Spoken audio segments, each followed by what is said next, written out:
El neumotórax, ahí está su definición, es una patología que se caracteriza porque existe aire. ¿Y dónde está la presencia de aire? Está precisamente en el espacio pleural, está en la cavidad pleural. Ustedes saben que la cavidad pleural tiene una presión negativa. Cuando existe la presencia de aire en esa cavidad, en ese espacio pleural, inmediatamente pierde la presión negativa y por lo tanto trae como consecuencia un colapso pulmonar. Este colapso pulmonar puede ser de mayor o de menor magnitud. Por lo tanto, el neumotórax siempre va a estar asociado a colapso pulmonar. ¿Y qué entienden por colapso pulmonar? Pregunto a ustedes. ¿Qué entienden por colapso pulmonar? Si quiera participar, levanta la mano. ¿Qué entenderán por colapso? Si ustedes se fijan en la diapositiva, acá tenemos el espacio pleural, la cavidad pleural. Hemos dicho en la anterior clase que es una cavidad virtual, que mide micras, ¿no es cierto? Inmediatamente esta cavidad se llena de aire, pierde su presión negativa y por lo tanto tiene una presión positiva que hace que el pulmón prácticamente se desinfle, se llegue a colapsar, colapso pulmonar. Esta diapositiva, esta figura que ustedes ven acá, es totalmente explícita cuando sucede un neumotórax. ¿Ya? Ahora, ¿qué es lo que ocasiona? Lo primero que ustedes tienen que preguntar, pero ¿y por cómo es que puede ingresar aire? No existe aire en la cavidad pleural, ¿no es cierto? ¿O existe aire en la cavidad pleural? Para nada. La presencia de aire tiene que estar dentro de los pulmones, en realidad dentro de los bronquiolos, dentro de los alveolos. Ahí está la presencia de aire, pero jamás existirá aire en el espacio pleural. Pero ¿cómo es que puede haber aire en el espacio pleural? Puede ocurrir esta presencia de aire cuando existe una comunicación entre el alveolo y el espacio pleural. ¿Y en qué circunstancias puede ocurrir esa comunicación entre el alveolo y el espacio pleural? Díganme ustedes. Traumatismos. O cuando existe, por ejemplo, comunicación entre el espacio pleural y el espacio atmosférico. Por lo tanto, eso llega a ocasionar la presencia de aire anómalo, patológico, dentro de la cavidad pleural. Por otro lado, la respuesta que puede tener el paciente a un neumotórax es variable. Es variable. ¿Y en función a qué, de qué va a depender? Va a depender del estado pulmonar de ese paciente. En otras palabras, dependerá de su capacidad ventilatoria que tiene. Si tiene una capacidad ventilatoria adecuada, pues la respuesta va a ser buena y puede tolerar un neumotórax incluso masivo y la recuperación va a ser pronta. Pero si su capacidad ventilatoria está disminuida, como por ejemplo por una enfermedad pulmonar obstructiva, pues la respuesta, aún con un neumotórax con un porcentaje mínimo o leve, la respuesta va a ser mala. Por lo tanto, en la definición involucran todos esos aspectos que les he mencionado. Si es que hay algo que no entienden, me avisan. Preguntan, pueden interrumpir la clase. En el neumotórax, ¿qué sucede desde el punto de vista fisiopatológico? ¿Qué es lo que va a suceder? Lo primero que ocurre es esta situación. Ingresa aire dentro de la cavidad pleural, pierde la presión negativa e inmediatamente existe positivización de la presión intrapleural. Normalmente, en un paciente que se encuentra en reposo, la presión de la cavidad pleural varía entre -2 a -10. Imagínense esa -2 a -10 centímetros de agua, esa presión que tiene el espacio pleural. Eso es en un paciente que está en reposo. ¿Dónde existe mayor presión? ¿O cuándo, en qué momento existirá mayor presión? Pues cuando el paciente inspira. Cada vez que ustedes meten aire, llegan a insuflar sus pulmones, pues la presión negativa puede llegar hasta una cifra de menos 10 centímetros de agua. Cada vez que ustedes introducen aire. Fíjense la unidad que estoy utilizando centímetros de agua. Y cuando exhalamos, cuando botamos aire, cuando los pulmones se desinflan, se colapsan, pues llegamos a menos 2 centímetros de agua. Esta presión está en comparación con la presión atmosférica, que es positiva. ¿Ya? Estoy hablando de un paciente que está en reposo. Por otro lado, ¿en qué segmentos del pulmón existirá mayor presión negativa? Pues se dice que existe mayor presión negativa en los vértices del pulmón, en las cúpulas del pulmón. Ahí es donde existe negatividad más alta, o sea, puede llegar a menos 10, menos 15, dependiendo qué es lo que esté haciendo la persona. Por ejemplo, si la persona tose, si la persona vomita, si está en un proceso de defecación o está en ejercicio, la presión puede subir a menos 40. Es decir, la negatividad puede subir a menos 40 centímetros de agua. Estos datos que les estoy dando, está hablando sobre la fisiopatología de la enfermedad que conlleva, para entender lo que conlleva el neumotórax. Bueno, como verán, esa presión negativa de menos 10 a menos 2 se rompe. Ingresa aire, ingresa la presión atmosférica, que es positiva, ¿y qué es lo que va a llevar? Un colapso pulmonar. Pero ¿cómo es que ocurre el colapso pulmonar? Hemos dicho, ¿no es cierto?, que cada vez que el paciente inspira, la presión negativa aumenta. Por lo tanto, para que exista una buena ventilación, una buena oxigenación de la sangre, se necesita que la pleura, la cavidad pleural, está negativa. Si no está negativa, ocurre colapso pulmonar, disminución de la distensibilidad pulmonar, y esto provoca alteración de la ventilación perfusión. Pero ustedes dirán, aún con el pulmón colapsado, como se veía en esta diapositiva, aún con este pedazo de pulmón que queda desinflado, tal vez el paciente pueda ir respirando. Sin embargo, de acuerdo a lo que les he explicado, el hecho de que el paciente inmediatamente gane positividad en el espacio pleural, se va a alterar la función ventilación-perfusión. ¿Por qué? Porque necesitamos presión negativa en la cavidad pleural. Cada vez que inspiramos, inmediatamente el alveolo, como aumenta la presión negativa, el alveolo succiona el oxígeno. Y cada vez que exhalamos, inmediatamente el alveolo, al disminuir la presión negativa, libera o se distiende.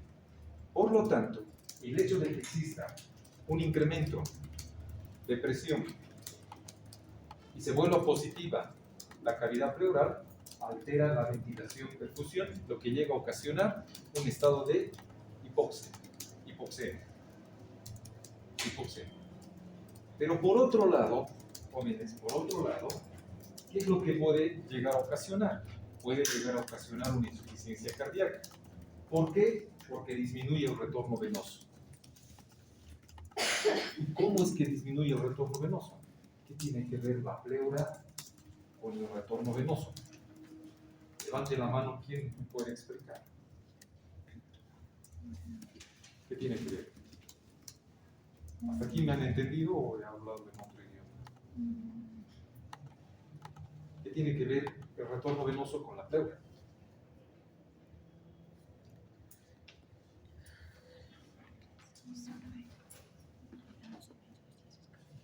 ¿Qué tendrá que ver?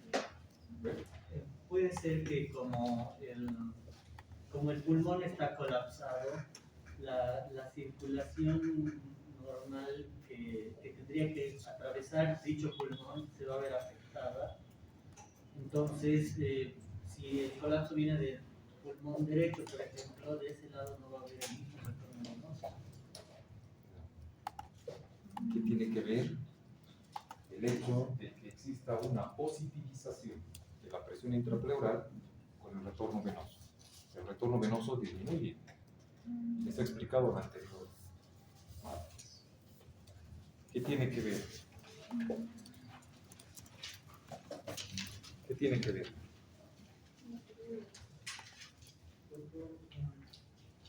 A ver, ¿cuál es tu nombre? Gonzalo, a ver, dime. Al no existir un intercambio de gas, el corazón va a ser más esfuerzo. Cuando un paciente entra en hipoxemia, ¿cuál es el resultado en el corazón? ¿Cuál es el efecto?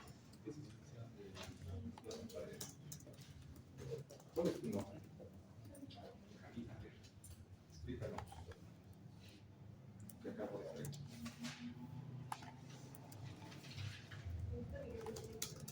Un poquito más fuerte, por favor, no te escucho. ¿Cuál es tu apellido? A ver, Camila, quiero escuchar. ¿Por qué existe disminución del retorno venoso? ¿Qué consecuencias tiene sobre el corazón de que existe hipoxemia? Hay una positivización de la presión intrapleural, por lo que el aire está entrando cantidades no adecuadas en el pulmón, donde no debería haber aire, ¿no es cierto? ¿Ingresa aire en el pulmón cuando hay neumotórax? Está entrando prácticamente en la cavidad donde no debería haber aire. Pero está entrando aire al pulmón. Está positivizando eso debe ser negativo y lo está El positivizando. pulmón está funcionando, está trabajando. No. Estamos hablando del pulmón. Por eso. Y eso hace que la sangre venosa No es por eso. No me digas por eso. ¿Cuál es la razón por la cual disminuye el retorno venoso? Explícame. Es mejor decir no sé. Es mejor decir no sé. Y guarda tu teléfono. Ya desde la anterior clase que estoy observando que estás usando tu teléfono. Si quieres hablar, tienes todo el derecho de decir. Mira, hay unos letreros que dicen prohibidos teléfono cuando los vamos a sacar. Pero si quieres, puedes salir. ¿Quién puede explicar?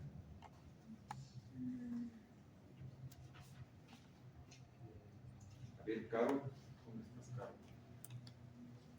Explícame.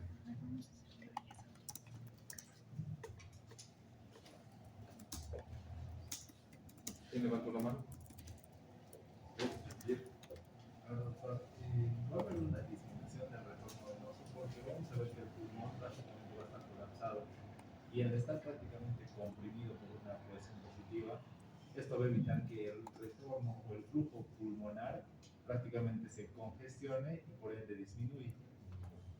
Pero ayer, el anterior día, martes, ¿qué les explicaba? Les dije cuál es la diferencia entre visa terco y visa fronte. A ver, ¿cuál es tu nombre, por favor? No estoy muy seguro, pero lo que me pueden decir, he visto que la presión negativa en sí empujaba la sangre y No empuja, más bien, ¿qué hace? Cuando tienes una presión negativa, ¿qué hace? ¿Qué hará una fuerza negativa, una presión negativa, ¿qué hace? Succiona. Succiona. Cada vez que ustedes inspiran, cada vez que meten aire a sus pulmones, estamos hablando de la fisiopatología, succiona. Entonces, ¿qué es lo que hace? Succiona la sangre para que pueda retornar. Esto favorece el retorno venoso. Esto es fundamental para entender la fisiopatología de la insuficiencia venosa crónica, la fisiopatología de lo que es la génesis de la trombosis venosa profunda en miembros inferiores. Por lo tanto, si existe una positivización de la presión intrapleural, no va a haber retorno venoso porque no va a haber una succión de la sangre para que pueda ascender. En este caso, si yo estoy en límite de estación, tiene que subir en contra el gradiente de la gravedad, en contra la fuerza de la gravedad. ¿Me están entendiendo? Por lo tanto, si las cavidades derechas del corazón no están recibiendo sangre, ese corazón se torna insuficiente por aflujo. Simple. ¿Me entienden? Eso es lo que sucede. Ahora, Cuando un paciente empieza a tener hipoxia, ¿qué va a suceder con el corazón? ¿Perdón? Traducido en taquicardia. Entonces inmediatamente va a haber taquicardia. Si hay hipoxemia, ¿cuál va a ser la característica clínica de la hipoxemia? Cianosis. Entonces va a ser un paciente cianótico, va a estar un paciente taquicárdico, ¿no es cierto? Y con la musculatura accesoria que empieza a utilizar. Bueno, ¿cómo es que... Adelante, Sí, una pregunta. adelante, ¿cómo no? Es que no me ha quedado muy claro el tema, lo anterior. Si para el retorno venoso se requiere esa presión negativa para que se genere como, digamos, esa fuerza de succión para que vaya por el corazón derecho, la sangre y luego los pulmones, ¿esa presión negativa se genera solo en los pulmones o es por la suma del funcionamiento del corazón derecho también? O sea, ¿es una suma de fuerzas o es solo la presión negativa? Para que exista el retorno venoso, Sí. tú tienes varios mecanismos. Primero, la fuerza impulsora del ventrículo izquierdo, ¿cierto? Ese es el impulso, la fracción de eyección del ventrículo izquierdo, gasto cardíaco, para que exista el retorno venoso. Es como una onda, una ola que empuja la sangre, ¿cierto? Hasta que llega a los capilares, pero esa onda va disminuyendo de presión, pero persiste. A medida que tú caminas, existe en la planta una suela que se llama la suela venosa de Lehart, que está corroborada por una esponja, como una esponja, pero es un tejido adiposo. Cada vez que caminamos, comprimimos los capilares, vénulas, venas de mediano calibre y mayor calibre, entonces ese impulso, sí. Cada vez que caminas, los músculos de la región tibial, ¿cierto? Formados por los dos músculos gemelos, otro que está y la estructura ósea, que es la tibia y el peroné, comprimen ya las venas de mayor calibre. La splitia, la tibial anterior, tibial posterior, ¿se acuerdan, no es cierto? Y las peroneas, externa e interna. Entonces, todo eso va sumando. Pero, ¿qué hace que venza la gravedad? Más que todo, la inspiración, que favorece y llega a succionar. Por lo tanto, no es el único factor, pero es uno de los más importantes.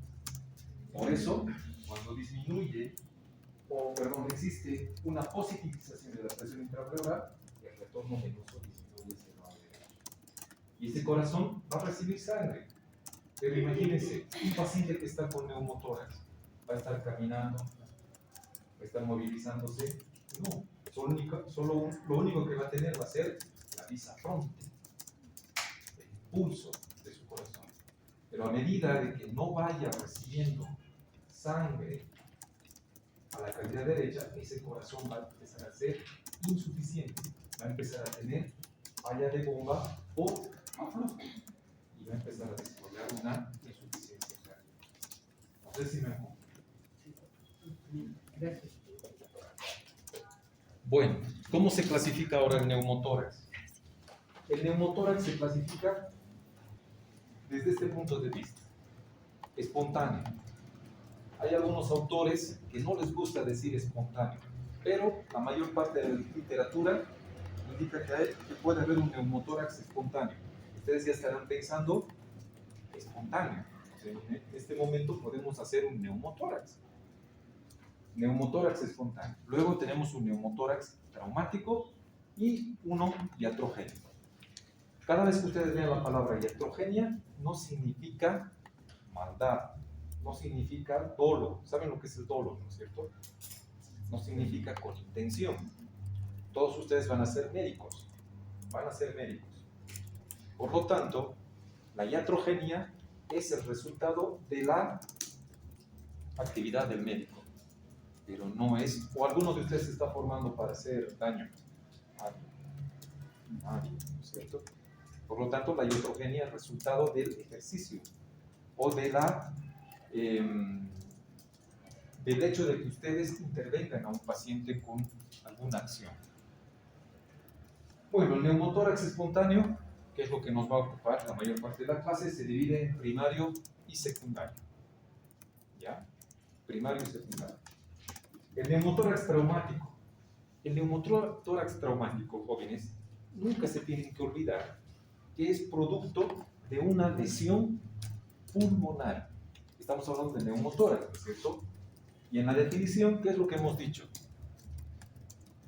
¿Qué es lo que hemos dicho en la definición?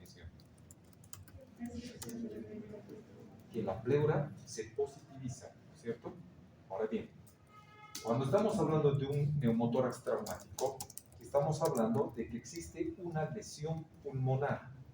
Una lesión pulmonar.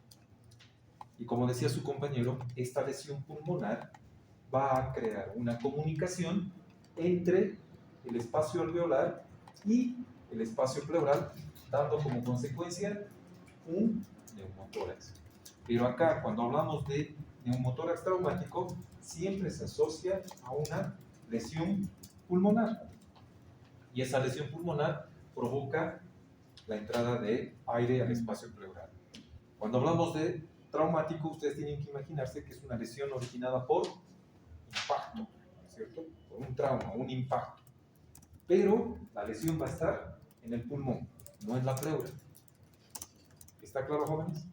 En el pulmón y en la pleura. Por lo tanto, si es traumático, si es una lesión de impacto, puede ser penetrante. Penetrante cuya condición tiene que haber una solución de continuidad en la pared torácica. Ejemplos: trauma torácico penetrante, un puñal, ¿no es cierto? Tiene que haber una solución de continuidad, un espacio que existe. Un puñal, herida de bala, etcétera, etcétera. Todo lo que genera lesión pulmonar y por lo tanto comunicación entre el espacio alveolar y el espacio pleural.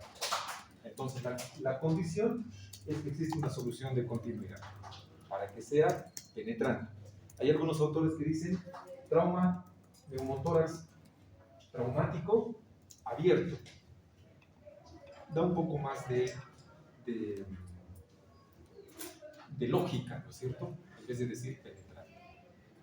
Luego tenemos el neumotórax traumático cerrado. Como dice su nombre, cerrado, ¿no? Aquí no existe la solución de continuidad. ¿Y cuál es la principal causa de un neumotórax traumático cerrado? Es una costilla rota, fracturada, que perfora el parénquima pulmonar. No hay herida. ¿Comprenden? Generalmente este tipo de neumotórax se presentará en los pacientes politraumatizados, pacientes como consecuencia de accidentes de tránsito. Y por lo tanto, si es traumático, este neumotórax, además de tener presencia de aire en el espacio pleural, ¿qué más va a tener? ¿Qué está implícito? Podría tener sangre. Sangre. Entonces será la presencia de sangre en la cavidad pleural, se llama neumotórax. Y si tenemos sangre y aire, hemoneumotórax. ¿Comprenden? Por lo tanto, siempre está acompañado de un hemotórax, pero tenemos que tratar ambos. Tenemos que tratar y vamos a ver cómo tratar. Por lo tanto, ese es el neumotórax traumático, que obviamente es una emergencia, ¿no es cierto? Es una emergencia. Bueno, el neumotórax iatrogénico. El neumotórax iatrogénico ocurre como consecuencia de una intervención, de una invasión. ¿Cuál es la definición de cirugía? ¿Quién me puede definir lo que es cirugía? Proceso invasivo. ¿Un proceso invasivo para qué? Está bien tu definición. Cirugía es el tratamiento invasivo de las enfermedades. Entonces, todo procedimiento invasivo puede tener como consecuencia una consecuencia no deseada. ¿Ya? Por eso a veces la iatrogenia da a entender como un error médico. Y no siempre es así. Por eso les digo, ustedes van a ser médicos. ¿Pueden tener iatrogenia? No lo sé. ¿Un medicamento puede ocasionar iatrogenia? Sí, puede ocasionar iatrogenia. Pero es como consecuencia de un acto médico. Esa es la cosa. De un acto médico. Por lo tanto, si hay un neumotórax iatrogénico, este puede clasificarse en barotrauma. ¿Qué significa barotrauma? Barotrauma. Aunque no crean, esto es como consecuencia de utilizar ventilador externo, un ventilador artificial. Hay pacientes que necesitan ser intubados y ser conectados a una máquina, ¿cierto? Entonces puede ser que calculemos mal o que la máquina esté defectuosa y empiece a generar presión positiva a nivel de la vía aérea superior y por lo tanto produzca el estallamiento a nivel de los alveolos. Daño del parénquima pulmonar y salida de aire por barotrauma, por incremento de la presión de oxígeno hacia la cavidad pleural. Una vez, cuando estábamos en emergencia en el Hospital Obrero, vino un paciente politraumatizado, lo traen, ha sido atropellado, era asegurado y estábamos en emergencia. El paciente estaba con un hemoneumotórax, era un trauma torácico cerrado con fractura de costilla. Se logra intubar en la sala de emergencias, se lo logra intubar y se le empieza a dar oxígeno por la emergencia a presión positiva. Es decir, el tubo y la manguerita del oxígeno se lo conectan. En este entonces, pero había un orificio en la manguerita donde uno con el dedo podía destapar para que el pulmón se colapse y otra vez tapar para volver a insuflar. Resulta que la enfermera estaba haciendo eso y le dice a la estudiante de enfermería, le dice: tú empieza a oxigenar al paciente hasta que lo lleven a quirófano. ¿Y qué hace la estudiante? No quita el dedo. No quita el dedo. Entonces, ¿qué ha ocasionado? Barotrauma. ¿Entiendes? Eso para que jamás se olvide. Funciones pleurales, como consecuencia de qué? Como consecuencia, por ejemplo, de biopsia pleural. Tienen que introducir una aguja y sacar un pedacito. Pero a veces, en ese accionar, podemos dejar un espacio, una cavidad abierta y por lo tanto permitir que ingrese aire atmosférico a la cavidad pleural y producir positivización. ¿Ya? Cuando utilizamos una vía venosa central, esto ya les he preguntado varias veces, ¿cuándo utilizamos una vía venosa central? ¿Cuál es la condición para que exista una vía venosa central? ¿Cuál es la condición? ¿No se acuerdan, jóvenes? Para que sea vía venosa central, lo muestra aquí, ¿no? Como les he dicho en la anterior clase, les he dicho cuando llevaba fisiopatología conmigo. Cuando la punta del catéter se encuentra a la altura de la vena cava superior. ¿Y cómo vamos a llegar a la vena cava superior? ¿Cómo llegamos a la vena cava superior? A ver, ¿perdón? ¿Cuál yugular? La yugular interna y otra a través de la subclavia. Entonces, si funcionamos la subclavia, y está cerquita, que la pisa pleural, antes de llegar al pulmón vas a llegar a la pleural. Si es que haces una función mucho más abajo. Incluso cuando se trata de insertar la aguja por vía yugular, también se puede utilizar la pleural. Entonces, esos accionares, barotrauma, función pleural, se los considera como un neumotórax iatrogénico. ¿Hasta aquí está claro? Bueno. ¿Qué vamos a ver ahora? Neumotórax espontáneo primario. Neumotórax espontáneo primario. Les he dicho que hay algunos autores que no les gusta utilizar la palabra espontáneo, porque parece ser que es sin causa aparente. Entonces, el neumotórax espontáneo primario, ¿qué características tiene? Primero, tenemos que ver sus sinónimos. ¿Cuáles son sus sinónimos? El sinónimo es neumotórax espontáneo simple neumotórax espontáneo benigno, fíjense la palabra, benigno. Neumotórax idiopático, ¿idiopático qué significa? Sin causa aparente. Que no sabemos la causa. Y neumotórax juvenil, esos son sus sinónimos. Entonces, fíjense, si estamos diciendo juvenil, de acuerdo a la epidemiología, ¿qué grupo etario es el más afectado? Alrededor de los 20 años. La literatura dice, es muy raro observar más allá de los 40 años. Entonces está entre los 20 y los 30 años. Pero la casuística, de acuerdo a la epidemiología, muestra que son los pacientes que están alrededor de los 20 años que pueden tener un neumotórax espontáneo. Entonces son pacientes jóvenes, jovencitos. Pacientes varones, dice que existe una relación de 6-1. 6 varones por una mujer. Es mucho más frecuente en varones. Por lo tanto, un neumotórax espontáneo en mujeres puede darse, sí puede darse, pero es raro, extremadamente raro. ¿Qué características tiene que tener el paciente con neumotórax espontáneo? Primero, que tiene que ser varón, joven. Segundo, tiene que tener una constitución delgada, tiene que tener estatura alta. ¿Asténico qué significa? Asténico. Biotipo asténico, biotipo atlético, que es lo mismo. Y con hábito tabáquico. Es típico en esos pacientes. Es típico. Ahora bien, ¿cuál es la etiología? Cuando decimos etiología nos estamos refiriendo a la causa, ¿no es cierto? ¿Cuál es la causa para que produzca un neumotórax espontáneo?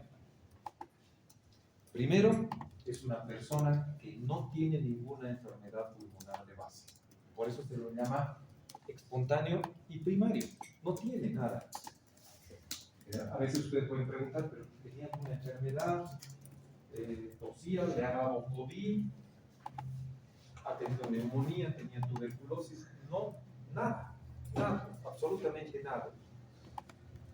¿Y cuál es la causa más frecuente? Es la ruptura de Blebs. O también la ruptura de Buyas. Son dos cosas diferentes. Bleb y Buyas. Pero aquí estamos indicando que la causa más frecuente es la ruptura de los Blebs. Enseguida les voy a explicar cuál es la diferencia entre Bleb y Buyas. Pero el hecho de que el paciente tenga Buyas y desarrolle también un neumotórax espontáneo puede ser. Espero que me estén entendiendo lo que estoy hablando. Pero también se ha encontrado que en estos pacientes que cumplen estos requisitos existe un déficit de la alfa-1 antitripsina, que ya es un factor genético, ¿cierto? Un genético. Es una enzima que tiene un cierto efecto protector a nivel pulmonar, es sintetizado en el hígado, pero que tiene un efecto protector a nivel pulmonar. ¿Qué efecto protector? Pues varias cosas. Sintetiza los surfactantes, hace que el alveolo mantenga una tensión superficial y por lo tanto, si existe déficit de alfa-1 antitripsina, se dice que estos pacientes tienen tendencia a desarrollar EPOC. ¿Saben lo que es EPOC? Enfermedad obstructiva. ¿Hasta aquí alguna pregunta? Hasta aquí se entiende todo, fácil, facilito. Bueno, les había dicho que el neumotórax espontáneo, la causa frecuente es la ruptura de los Blebs, ¿no es cierto? Pero también les había dicho que existen las Buyas, todo con B larga, Blebs y Buyas. Bueno, ¿qué son los Blebs? Miren, aquí está, los Blebs. Aquí se ve mejor que está. ¿Qué son los Blebs? Fíjense, en primer lugar, ¿dónde está apareciendo los Blebs? Si son un poquito más perspicaces, acuciosos, ¿dónde está apareciendo los Blebs? ¿Dónde? A ver, ¿dónde? ¿Perdón? A ver, levante la mano. En la pleura visceral. Aquí está, ¿no es cierto? La pleura visceral. Y parecen vesículas, lesiones quísticas, ampollitas, burbujas, de ahí la palabra bleps, pero que están apareciendo en la pleura visceral. Están apareciendo en la pleura visceral. En cambio, las bullas, ¿dónde aparecen? Las bullas aparecen en el parénquima pulmonar. ¿Me comprenden, jóvenes? Entonces hay gran diferencia entre lo que es el plebs y lo que son las bullas. Ahora, ¿cómo es la fisiopatología? ¿Cómo es que se genera todo esto? Pues existen demasiadas teorías, demasiadas hipótesis, pero la teoría más fuerte es el hábito tabáquico. En realidad, parece ser que existe una sustancia, el tabaco tiene más de 20, más de 25 sustancias, pero no se sabe cuál de ellas produce una debilidad en un conjunto de alvéolos. Los alvéolos, ustedes saben que son la última unidad de división o ramificación de los bronquiolos, ¿no es cierto? Pero estos alvéolos parece que aquellos que están cerca ya de la pared externa del pulmón, parece ser que empiezan a perder su pared. Pierden la pared. Y al perder la pared, van a ser como que expuestos en forma de lesiones quísticas rodeados de tejido fibroso. Fíjense, aquí tenemos la pleura parietal. Las células mesoteliales. Aquí tengo la pleura visceral. ¿Entienden? Y aquí está, esto lo que está en negro, vendría a ser una capa elástica interna propia del pulmón. Por lo tanto, ¿cómo se forma? Se forma con pérdida de la pared de un conjunto de alvéolos que va a formar una cavidad quística llena de aire. Lo que llama la atención es que no va a tener comunicación, como ustedes pueden ver acá, con el bronquiolo. Existe un momento en que se separa y estos plebs van a estar expuestos y formados en el nivel de la pleura visceral. ¿Cuál es la localización más frecuente? Es en el vértice del pulmón. En el vértice del pulmón. De tal manera, ustedes comprenderán que cuando el paciente está haciendo ejercicio o cuando empieza a nadar, ¿qué sucede? La presión incrementa. El paciente tiene que realizar movimientos respiratorios mucho más profundos, ¿no es cierto? Por lo tanto, empieza a comprimir el vértice pulmonar con las estructuras adyacentes. ¿Y qué sucede? Se revienta. ¿Cuánto miden estos bleps? No sé, ustedes ven en la pantalla, ¿cuánto medirán? No son más de 1 centímetro. No tienen un tamaño de 1 centímetro. Pero si existe un conjunto de bleps, ¿estos bleps qué contienen? Aire. Por lo tanto, en el momento en que explotan, ¿hacia dónde va a vertir el contenido de aire que tiene? Hacia el espacio pleural. Y por lo tanto, va a perder la negatividad y se va a formar el neumotórax. ¿Me han comprendido? Por eso se decía en una de sus características que es simple, es benigno y es juvenil. ¿Cuál será el tratamiento? Vamos a adelantar. Ustedes ya empezarán a pensar. ¿Cuál será el tratamiento?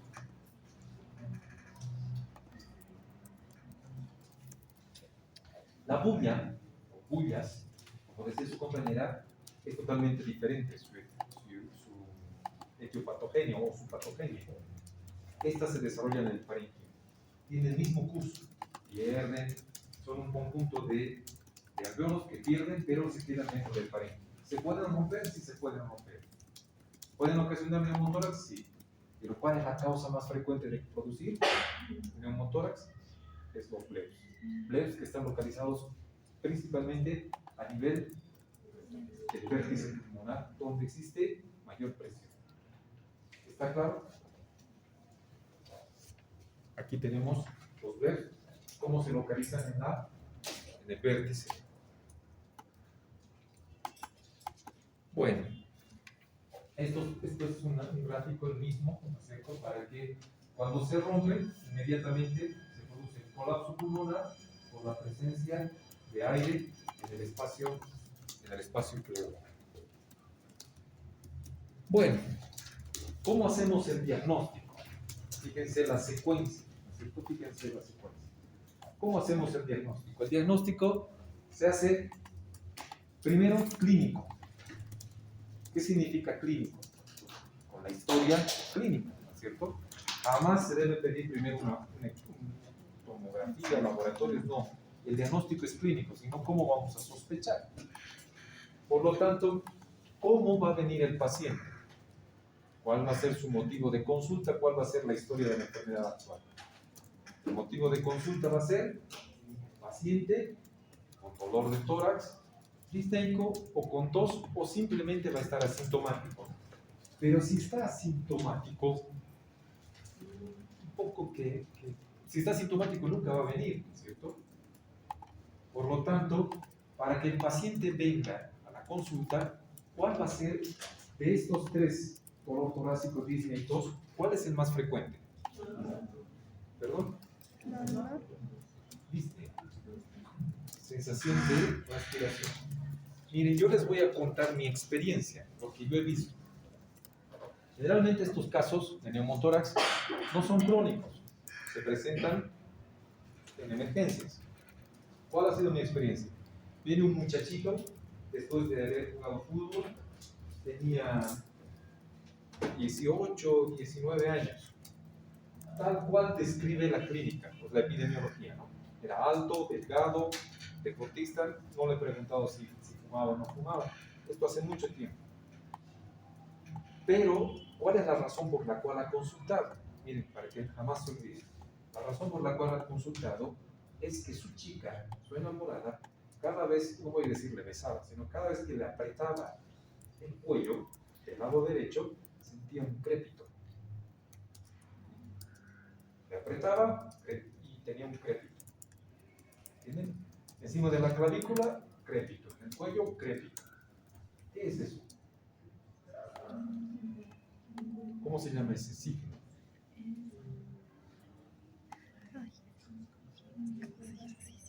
¿Cómo se llama?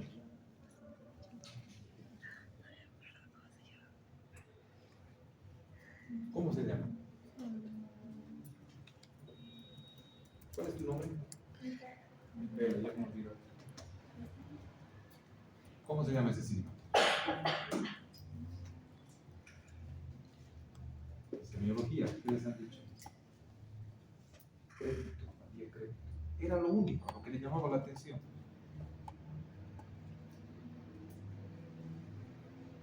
¿Qué será? Eso es enfisema subcutáneo. Es obvio, es crédito. Ese crédito es obvio. Enfisema subcutáneo. Es como cuando uno tiene esas bolsitas que tienen, esas bolsitas protectoras, nylon, que vienen en los equipos, entonces empiezan a apretar. Es exactamente lo mismo. Enfisema subcutáneo. Entonces, ¿qué es lo que ha ocasionado? Ha habido una bula, ¿cierto? Ha habido un bleps. Ha habido un bleps que ha explotado, ha reventado, ha salido el aire, no solamente a la cavidad pleural, sino también hacia el exterior. Y eso, por esa razón, a consultar. ¿Qué tenía? ¿Disney? No tenía Disney. Dolor torácico, nada. Tos, tampoco. Solamente tenía eso.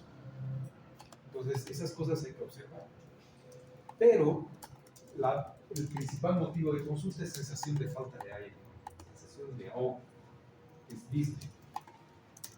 Asociado a un dolor torácico ocasionado por qué? Es un dolor de qué origen. ¿De dónde viene el dolor? Pleural. Visceral, parietal. Dolor pleurítico. En punta de lanza. Punta de lanza. Eso significa fungitivo.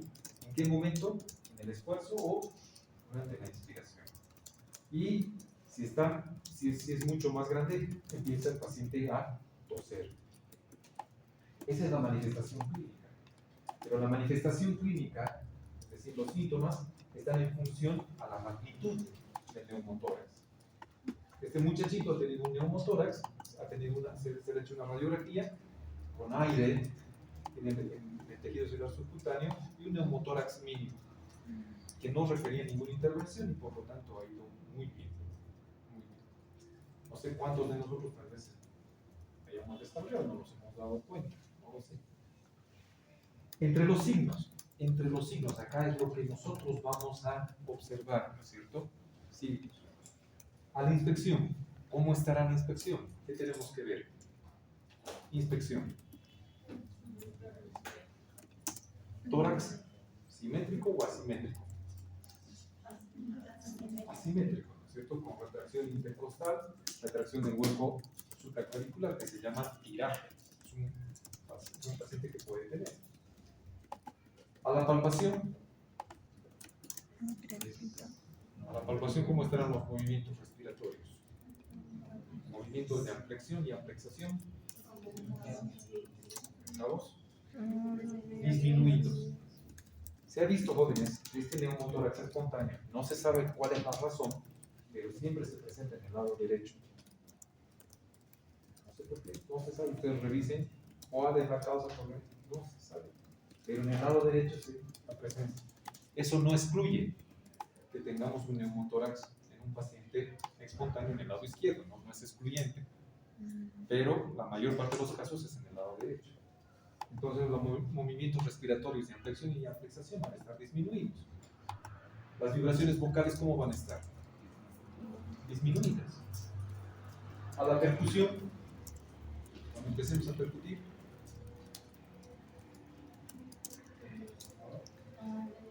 va a estar mate, va a estar timpánico, claro pulmonar, ¿cómo va a estar? Timpánico. ¿Por qué?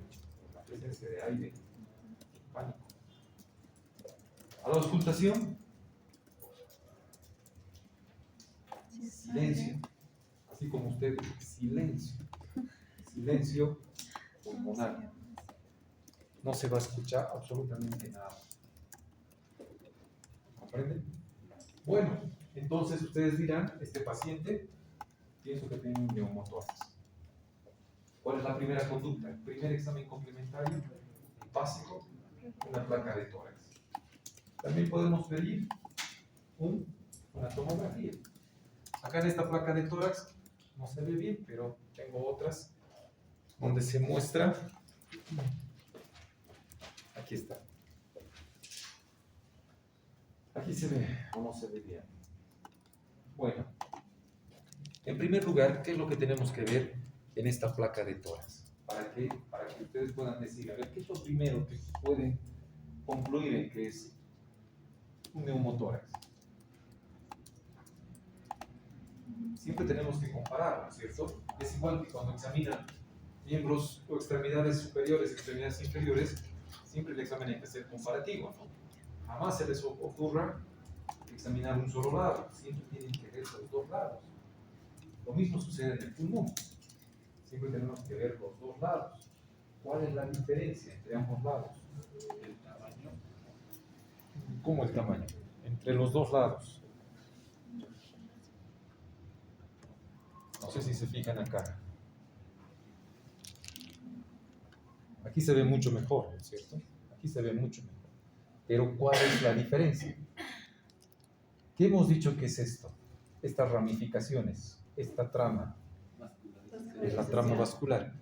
En este campo pulmonar, que es izquierdo, la trama pulmonar, ¿hasta dónde va? Casi está chocando a la pared lateral del tórax. En cambio aquí la trama pulmonar, ¿dónde se queda? A la mitad. Entonces aquí se delimita la imagen pulmonar y el resto es aire. Entonces aquí la trama vascular pulmonar está casi chocando la pared. En cambio acá no, de tal manera que el pulmón está colapsado. Aquí se ve, incluso se ve el borde inferior, la trama vascular no está llegando hasta la pared lateral. ¿Me entienden? Esa es la característica. Acá existe No se ve bien, pero hubiera querido que ustedes vean que en este caso es un neumotórax en el lado izquierdo. Y es un poco mayor que este neumotórax. Este está hasta acá. Por lo tanto, el objetivo de tomar una placa de tórax es para evaluar el tamaño del neumotórax. Primero hace el diagnóstico. Tenemos el diagnóstico y decimos este paciente tiene colapso pulmonar por neumotórax. No sé si se ve desde aquí. Se ve en los dos lados. ¿Qué será esto? ¿Qué es esto? Una burbuja gástrica. Burbuja gástrica es el estómago, ¿no es cierto? Porque esto ya es el hemidiafragma izquierdo, hemidiafragma derecho. Y aquí también se ve el colapso. ¿No es cierto? El colapso. ¿Cómo es que vamos a valorar el tamaño? ¿Cómo es que se va a valorar el tamaño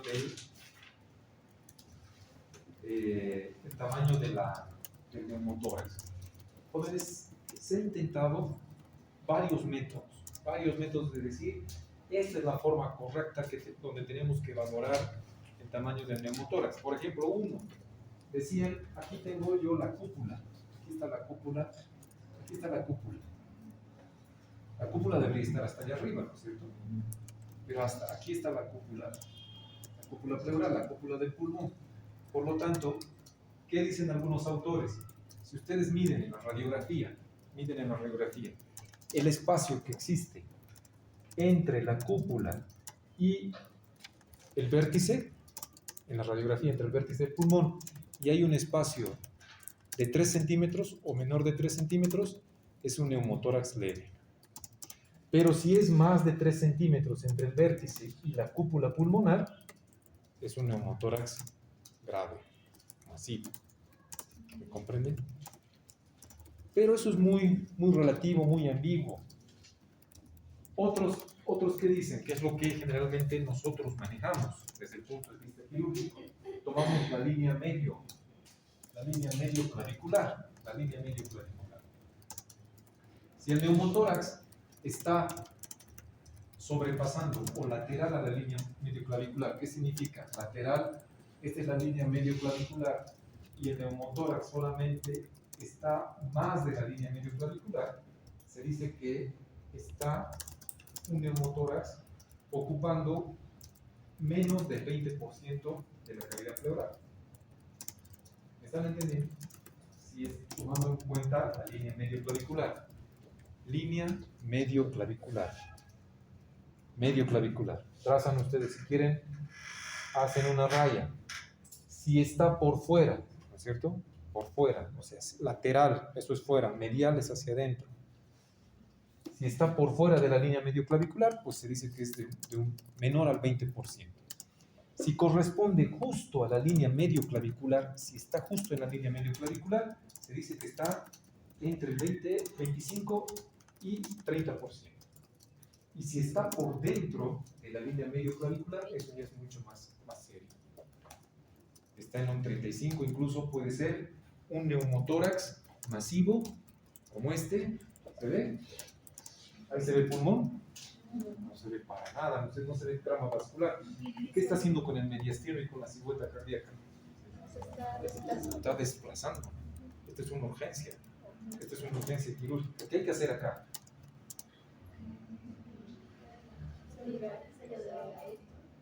¿Cómo? ¿Cuál es el término correcto? ¿Toracocentesis? Centesis es punción. ¿Qué hay que hacer?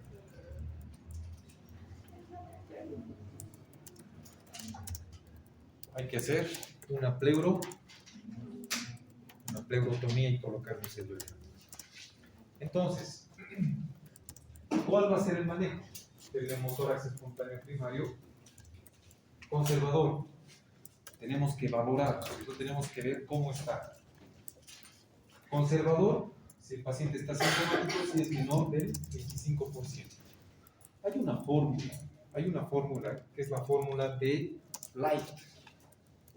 Investiguen por favor la fórmula de Light. ¿En qué consiste para valorar el tamaño del neumotórax? Fórmula de Light.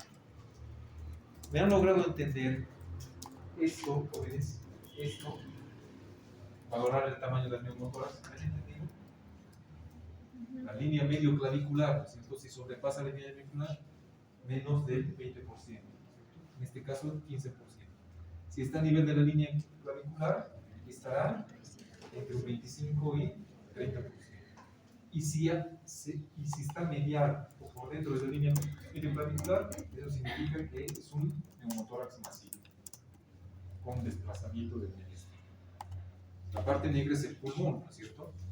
En la definición hemos dicho que la condición es que tenga un colapso del pulmonar en menor o en mayor grado.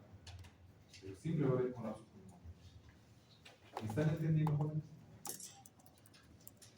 Bueno, entonces, conservador estará en relación al tamaño del neumotórax, si es menor al 25%, ¿no es cierto? O si es asintomático.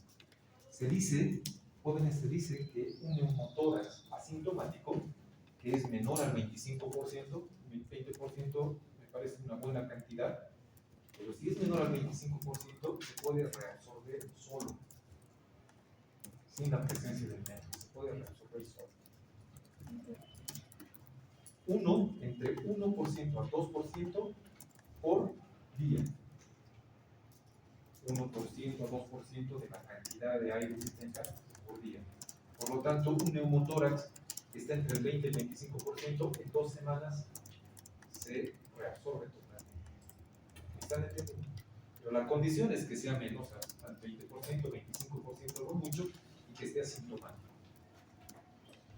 Estos pacientes que tengan un neumotórax del 20-25%, menor al 25%, se les tiene que dar oxígeno. Observarlos durante 4-6 horas con oxígeno. Se dice que el oxígeno disminuye, oxígeno a presión positiva, favorece la reabsorción de aire de la cavidad pleural. Por lo tanto, si tomamos una radiografía y está así, y después de 4 horas, 6 horas de haber estado internado con oxígeno, vemos que ha disminuido, lo mandamos a su casa. Lo mandamos a su casa y lo controlamos en 12 horas. ¿Para qué? Para sacarle una nueva radiografía y ver cuánto más se reabsorbe. Por lo tanto, ese es el seguimiento que se tiene que hacer con un paciente con un neumotórax. Pero cuando tenemos un paciente que ya está con el 30-70%, tenemos que hacer una pleurotomía.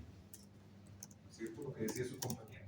Una pleurotomía que no es una toracocentesis, que consiste en introducir el tubo, ¿no es cierto? ¿De dónde vamos a introducir el tubo? La anterior clase, para drenar el líquido, ¿dónde introducíamos? Línea axilar posterior, y hemos dicho que mejor en la línea subescapular, ¿no es cierto? En el ángulo de la escápula, ahí. ¿Qué espacio? Quinto sexto. ¿Por qué? Porque nos vamos a encontrar con el diafragma, el hígado en el lado derecho y el estómago en el lado izquierdo, incluso el vaso. Por eso es un espacio alto. Pero si es aire, el aire hacia dónde va, el líquido va hacia abajo, el aire hacia arriba. Por lo tanto, ¿dónde vamos a colocar el tubo? Segundo espacio intercostal. Segundo espacio intercostal, línea línea axilar anterior. ¿Me están entendiendo? Es lógica, es lógica. Y toda una vida, el tubo, fíjense, este es un neumotórax, está arriba, segundo espacio, y está conectado a un sello de agua. El sello de agua les he dicho que es un frasco que contiene agua y una pipeta en la cual está sumergida el agua y otra pipeta que está en la parte aérea y conectada hacia el exterior. ¿Qué es lo que crea? Presión negativa, empieza a succionar. Acá, al tubo que está, a la pipeta que está conectada dentro del agua, vamos a conectar el tubo. ¿Entienden? Entonces va a empezar a succionar. Y si es aire, ¿qué va a empezar a suceder con burbujas? ¿Has visto algunos? empieza a burbujear. Y para que facilite, pues te dicen tose, empieza a toser, empieza como si estuviera ebulliendo, entonces empieza a hervir. Entonces el pulmón se empieza a expandir. ¿Cuánto tiempo lo vamos a dejar? Más de tiempo. ¿Eso qué significa? Que a las 12 horas el pulmón nuevamente empieza a expandirse. Es una maravilla. Entonces ustedes han visto en las películas, el mismo soldado agarra y se lava. No es cierto. Y eso es lo que tiene que ser un sello de agua. Si ustedes se clavan cualquier cosa en un tubo, vamos a aumentar más presión positiva, ¿no? Y más colapso. Vamos a grabar. Comprenderán, jóvenes, que si yo quiero cambiar este tubo, digamos, se llena de sangre por un neumotórax y se llena de sangre esto, para cambiar, ¿qué tendremos que hacer? Tapar o pinzar, que son gomas. Pinzas, sacas, ¿no? Porque si dejamos entrar un poco de aire, otra vez el pulmón se pone. Son cosas que les estoy diciendo, que tienen que ustedes que ver. Pero si a las 24 horas no mejora, si a las 24 horas no mejora, ¿qué opción tenemos? Cirugía. ¿Y cómo vamos a hacer la cirugía para tratar el neumotórax? E incluso también el derrame pleural, es lo mismo.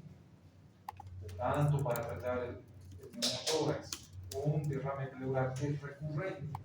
¿Qué significa recurrente? Todo el tiempo va formando. El paciente vuelve otra vez con derrame pleural o otra vez. Recurrente significa candidato a cirugía. ¿Cuál es el candidato a cirugía? Disnea severa, 35% más de hemitórax o recurrencia. ¿Qué tenemos? Tenemos dos opciones. Pleurodesis. ¿Qué era la pleurodesis? Es la fusión de ambas pleuras. La fusión, ¿cierto? ¿Se fusionan qué cosa? Ambas pleuras. Ambas membranas pleurales. Las unimos. En otras palabras, estamos inhabilitados. ¿Y cómo las vamos a unir? ¿Con sutura? No. Tenemos que ocasionar una reacción química. Podemos utilizar antibióticos del grupo de las tetraciclinas. Díganme un antibiótico del grupo de las tetraciclinas. ¿Perdón? Doxiciclina. Muy bien. Se instila por toracoscopía. Enseguida vamos a ver una toracoscopía. Se instila y se ve por toracoscopía. Se empieza a instilar doxiciclina. Produce una reacción clínica, una reacción inflamatoria que produce fibrosis y se fusionan las dos. Muchas veces la doxiciclina fracasa. ¿Y qué utilizamos en su lugar?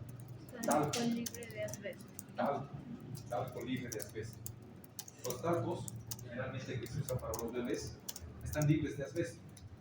Entonces, ¿qué se hace? Se prepara en solución fisiológica, se echa el talco y se lo empieza a diluir y se empieza a regar. Produce dolor intenso, es dolor, pero después va a estar tranquilo el paciente. ¿Ya? ¿Puede tener complicaciones? Sí, puede tener complicaciones. Pero si la pleurodesis fracasa, ¿qué es lo que tenemos? La toracoscopía. Incluso por toracoscopía se puede hacer la pleurodesis. ¿Cuándo vamos a hacer la toracoscopía? Aquí está, ¿cierto? Se introduce, es exactamente que la cirugía laparoscópica. Se usa exactamente el mismo equipo.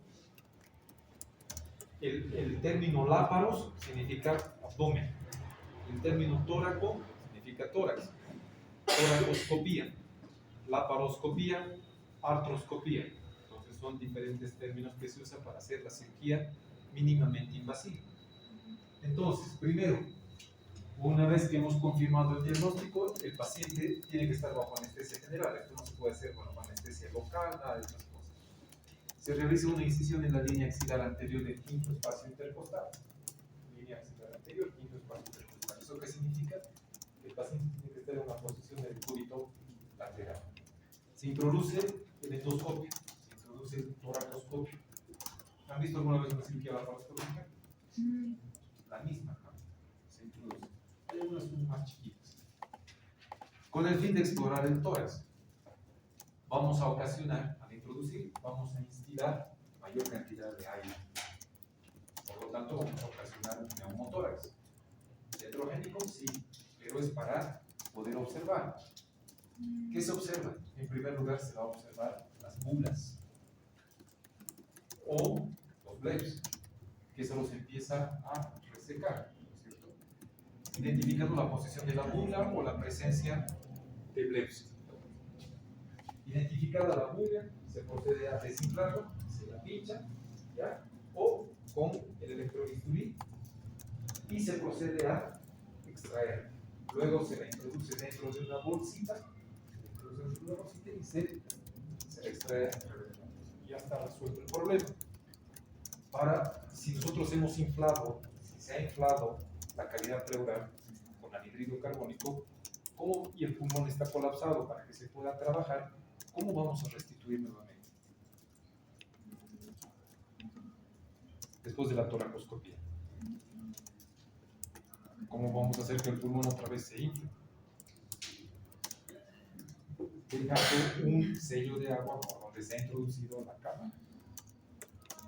¿Me comprenden? Se crea nuevamente la presión negativa y otra vez mágicamente el pulmón vuelve. Y ahí el anestesiólogo incluso da oxígeno a presión positiva y se ve cómo el pulmón se vuelve a expandir, pero la condición es restituir la presión negativa. Con respecto al neumotórax secundario, ¿qué hora es, por favor, para que no me pase nada? No me pasa nada. Luego tenemos el neumotórax espontáneo, pero secundario. ¿El secundario qué es? ¿Secundario qué? El otro era totalmente espontáneo, sin causa aparente, paciente sano, no tenía ningún antecedente. Acá es secundario a una patología pulmonar o cualquier otra patología. Fíjense, fibrosis quística en el pulmón. Estas son las más frecuentes. Hay una gran lista, jóvenes, hay una lista inmensa, pero estas son las más frecuentes. Entonces, si hay un paciente que tiene neumotórax, tienen que ver si es espontáneo, primario o si es secundario. En el primario no tiene ningún antecedente patológico de enfermedad pulmonar, pero en el secundario le pueden decir, sí, me han diagnosticado de fibrosis quística, sí, tenía la presencia de un tumor, cáncer de pulmón, me han dicho que tenía tuberculosis. En nuestro medio, Latinoamérica, especialmente en Bolivia, Perú, la tuberculosis es una enfermedad endémica, convivimos con ella. Y paciente con VIH. Pero, ¿cuál es la causa más frecuente? Neumotórax secundario a EPOC. Entonces, un paciente que tiene EPOC puede desarrollar neumotórax secundario, puede desarrollar. ¿Ya? Es la causa más frecuente. ¿Por qué? Porque llegan a generar bullas, no breves, bullas, más de 2 centímetros.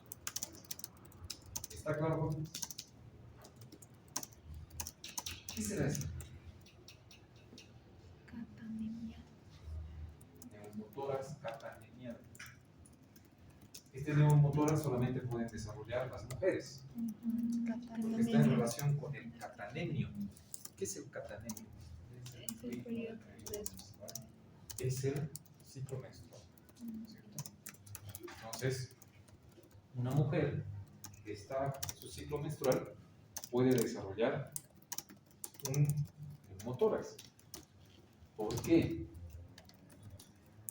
Acá la mayoría son mujeres. ¿Han tenido neumotórax durante su ciclo?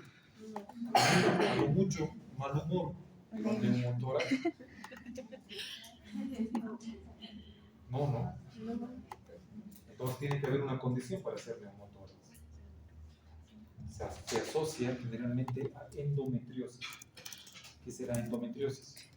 Endometriosis la es posición de tejido en tejido regiones que no endometrial corresponden. ectópico. Raro, pero que se puede presentar.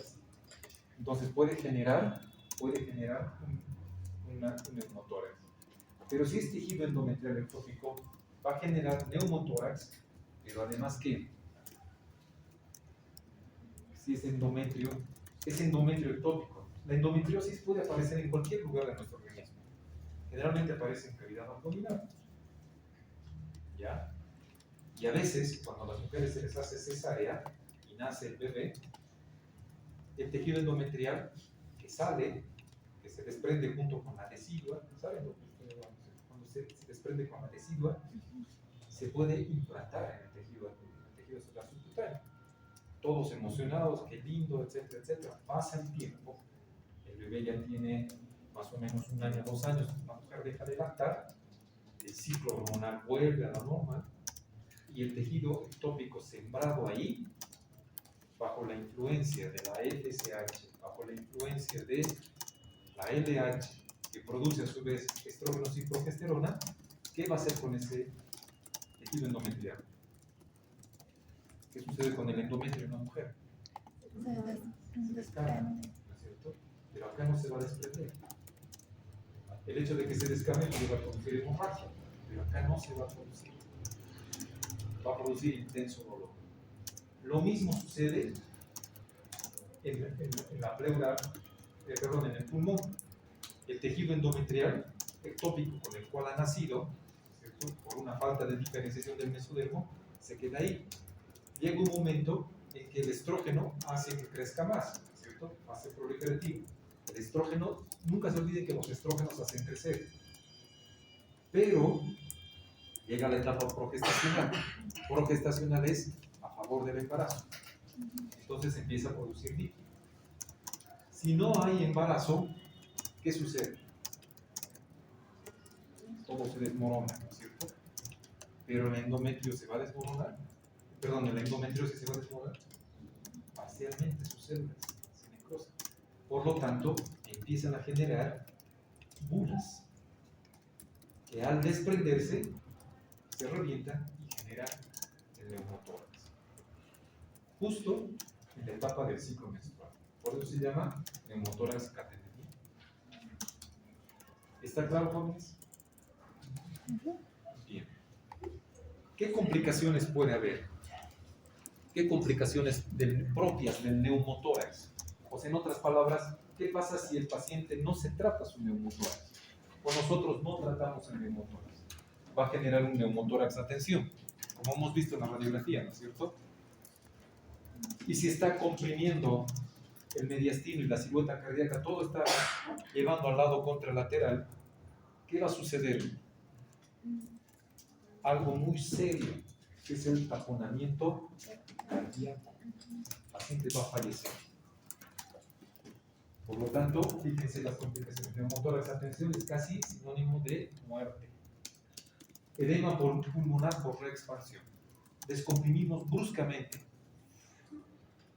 Inmediatamente el pulmón genera líquido. No hay que confundir, jóvenes. Espero que me tomen en cuenta. Yo sé que se quieren ir ya, pero ya no hay que tener en cuenta que un neumotórax en un 80% de los casos se asocia a derrame pleural. O sea, un neumotórax puede acompañarse con derrame pleural, sí, en un 80% de los casos.